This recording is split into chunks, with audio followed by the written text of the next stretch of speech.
Alright, so today we're talking about the Sys module. And the Sys module stands for system, and it allows us to perform some system-based functions.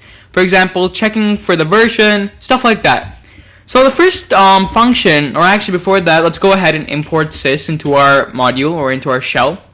And once we do that, we now have all the sys functions handy. So if you want to view the different functions, what you can do is you can type in sys dot, and then using your down arrow key, you can now take a look at all the different functions there are with the sys. There's this sys.exit that exits out of the module. There's sys. Let's take a look. Sys.version. Sys.version will give you the version of your machine and so on. So we're going to be talking about three functions with the sys module today. The first one is the stdin, okay? And that's short for standard input. That's basically like the input, except with the stdin, you can specify how many characters you want to read in. So I'm going to show you quickly how this works. First thing you have to do is you have to create a variable. So I'm going to call this our input statement. And this is going to be equal to sys.stdin.readLine, okay? And all readLine says is it's a function which is used to read a line of text typed on the keyboard, okay? And once we hit enter, it's now reading whatever we type. So this sentence is going to be read by the function we just entered.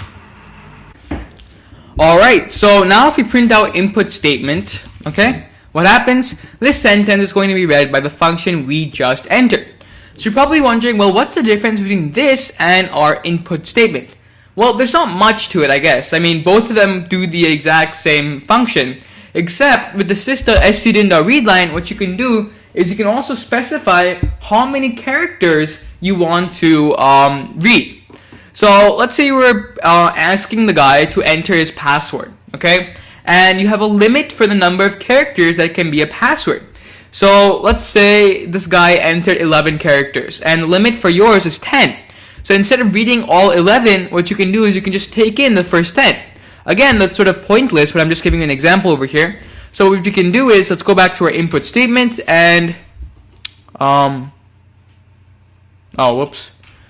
So, can I change this? Yes, we can. Okay. So in our read line over here, go ahead and specify to be the first 10 characters. So we're only going to get part of sentence and full this, but if we just hit enter, it gives me an error, multiple statements found. Okay, that's probably because I had just done that. So I'm just going to go ahead and write this again.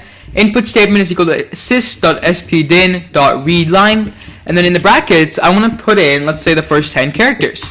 So now if I just type in, this is a password, okay, and hit enter, and if I now print out input statement, what happens? We get this is up. So everything after the first 10 characters wasn't even considered. All this did is it read the first 10 characters. So again, it's pretty cool if you just want a specific amount of characters.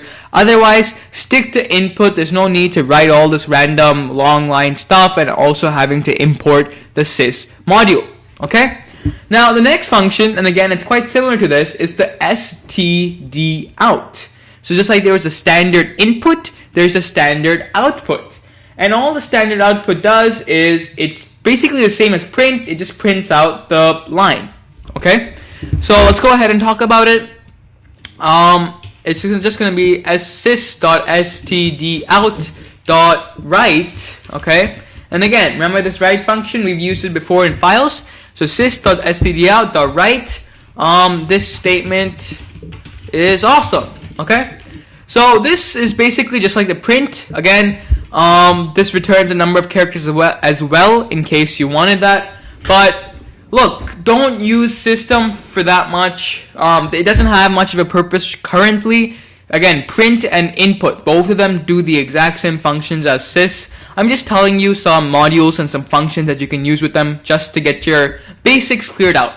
Now, the last function we're going to cover for the sys module, and trust me, this is the last one, is the version, okay? So we've imported sys, and go ahead and just call sys.version, okay?